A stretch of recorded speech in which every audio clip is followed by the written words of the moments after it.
सबसे पहले स्वामी विवेकानंद को नमन एवं स्मरण करते हुए हमारे बीच विराजमान प्राण संयोजक माननीय श्री रिंझिन दोरजिला, उनके साथ बैठे हुए इस विद्यालय के principal Shri Satyan sir, teachers, school support group के मेंबर्स, पेरेंट्स और मेरे प्यारे बच्चों, सबसे पहले मैं आप सबको नव वर्ष की और स्वामी विवेकानंद जयंती की हार्दिक शुभकामनाएं देना चाहूँगा।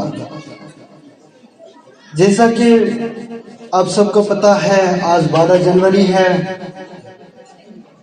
और स्वामी विवेकानंद का जयंती है। स्वामी विवेकानंद कौन थे? उन्होंने भारत में किस तरह का काम किया है, उन्होंने किन किन लोगों को प्रेरणा किया है और भारत को फिर से जगत गुरु बनाने के लिए किन किन विषयों के ऊपर में उन्होंने चर्चा किया है, उनके बारे में इस विद्यालय के मिश्रा सर जी ने आप सबको बताया और मुझे उसके बारे में फिर उल्लेख करने की जरूरत नहीं है। परंतु स्वामी विवेकानंद के जीवन का कुछ ऐसे पहलू है जो मैं समझता हूं कि आप सबको जानना चाहिए। 1892, 25, 26 और 27 दिसंबर पर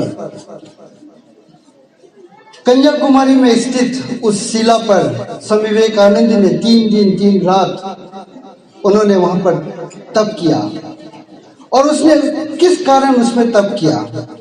स्वामी विवेकानंद उस समय पर हमारे भारत में हुआ था जिस वक्त हम अंग्रेजों के गुलाम के जंजीर से बांधे हुए थे।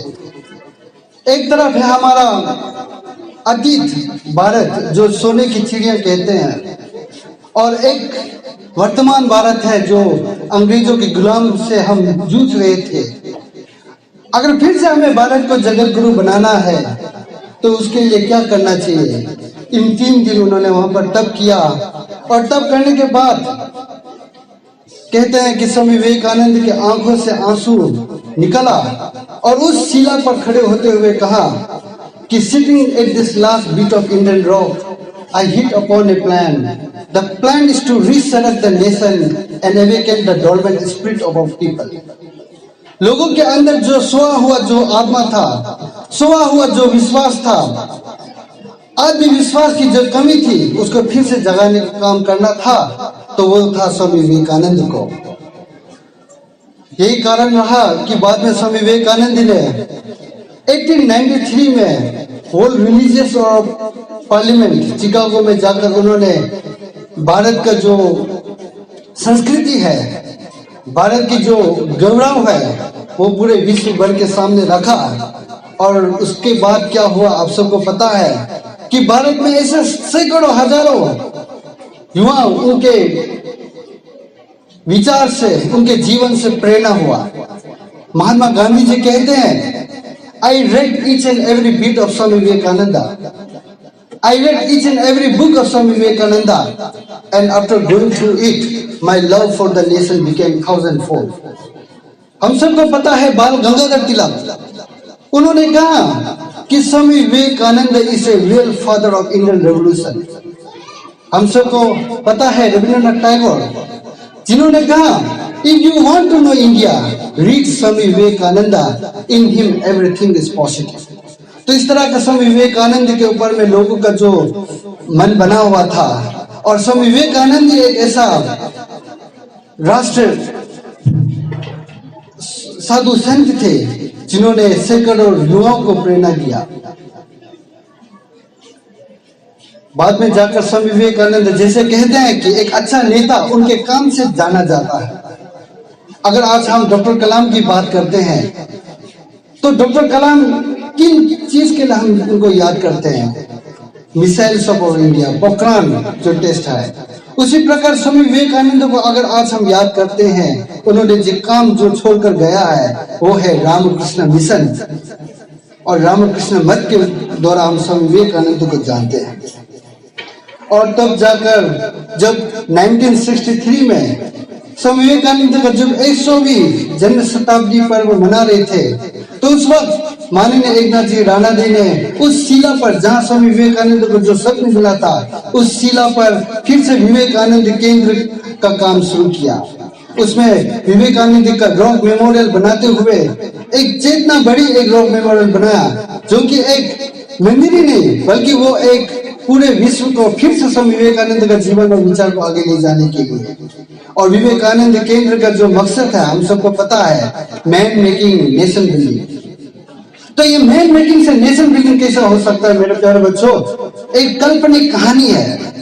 एक बार क्या होता है कि एक छोटे बच्चों के क्लास में एक टीचर ने इंडिया मैप को फाड़ कर सभी बच्चों के सामने रखा और बच्चों को कहा कि अब आप इंडिया मैप को बनाइए। तो उसमें बहुत से ऐसे बच्चे थे जिन्होंने कश्मीर को जाकर कन्याकुमारी में लगाया, गुजरात को जाकर अरुणाचल में लगाया। लेकिन उसी बच्चों के अंदर एक ऐसा बच्चा था जिन्होंने उस इंडिया मैप के पीछे एक बच्चा का आंख नजर आया। उन्होंने उस मैप के पीछे का जो आंख को लगाया, उन्होंने नाक को लगाया, उन्होंने दोनों हाथों को लगाया, दोनों पैर को लगाया, माथा को लगाया, और जब वो बच्चा बन गया तो उसके पीछे क्या बना? हमारा देश बना।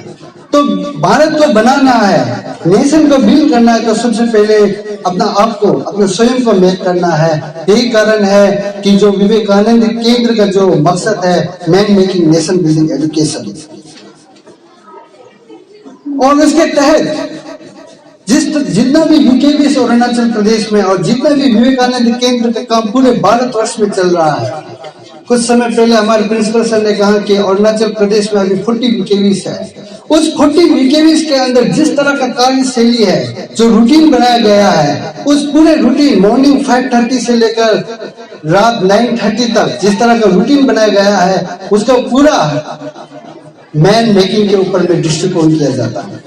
यही कारण है कि आज मुझे यहाँ पर बुलाकर मैं इतने नन्हे मुन्ने बच्चों को best performing arts, best sports, best work experience, best allrounder, best student का जो सम्मान है वो देने का अवसर मिला। कि विवेकानंद केंद्र का ढांचा इस तरह बनाया गया है कि हर क्षेत्र में बच्चों को बेस्ट होना चाहिए, ना केवल पढ़ाई में, अपितु उन्हें वर्क एक्सपीरियंस, उन्हें परफॉर्मिंग आर्ट्स, उन्हें सॉन्ग्स में, उन्हें स्पोर्ट्स में, हर क्षेत्र में उनको मैन मेकिंग करना चाहिए। स्वामी विवेकानंद का जो विचार है हम सब के लिए आज भी बहुत मायने रखते हैं। जिस तरह स्वामी विवेकानंद ने कहा कि each soul is potential divine, हम अपने अंदर के जो समर्थ है उसको पहचानने की जरूरत है, और उस पोटेंशियल डिवाइन हम सब के अंदर वो क्षमता है, और हम सब के अंदर वो विश्वास होना चाहिए कि हाँ वाकई में मैं वो कर सकता हूँ। इसलिए मैं सभी बच्चों को जब भी मुझे अवसर मिलता है, मैं स्कूल में जाता हूँ तो मैं बच्चों को कहता हूँ, my dear students, you have something potential within you, so you must try to become something unique you. वो यूनिक यू आप कैसे बन सकते हैं? That is the challenge with you all. आज हम ऐसा न्यूटन को याद करते हैं, जब हम ग्रेविटेशन फोर्स की बात करते हैं तो हम ऐसा न्यूटन को याद करते हैं, जब हम मिसाइल्स ऑफ इंडिया की बात करते हैं हम डॉक्टर कलाम को याद करता है। तो उसी प्रकार आपके अंदर वो यूनिक यू है जिसको आपको पहचानना है, और पहचान कर आपको उसके प्रति अपना काम शुरू करना है। स्वामी विवेकानंद ने कहा, उठो जागो तब तक मत रुको जब को आपको आपकी लक्ष्य की प्राप्ति ना हो। स्वामी विवेकानंद ने यह भी कहा, हम अपने जीवन में एक आदर्श खड़ा करें और उस आदर्श के लिए हम अपने जीवन को उत्सर्ग कर दें। तो इस प्रकार के स्वामी विवेकानंद के जीवन को पढ़ना, उनके विचार को गली गली में ले जाना।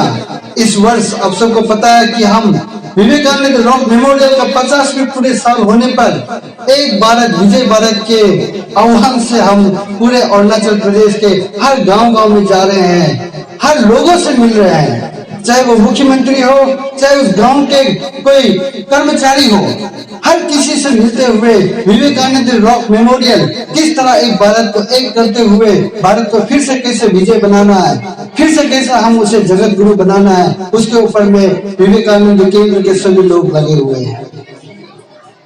अंत में मैं ज्यादा समय नहीं लूंगा, क्योंकि मैं भी वीकेवी का एक अलुमनी हूँ, और जब भी पेरेंट्स मीटिंग होता है, पेरेंट्स डे होता है, तो बच्चों और पेरेंट्स के बीच में एक ऐसा होता है कि कब प्रोग्राम खत्म हो, जिससे कि हम बच्चों से मिले और अच्छे अच्छे खाना खाएं।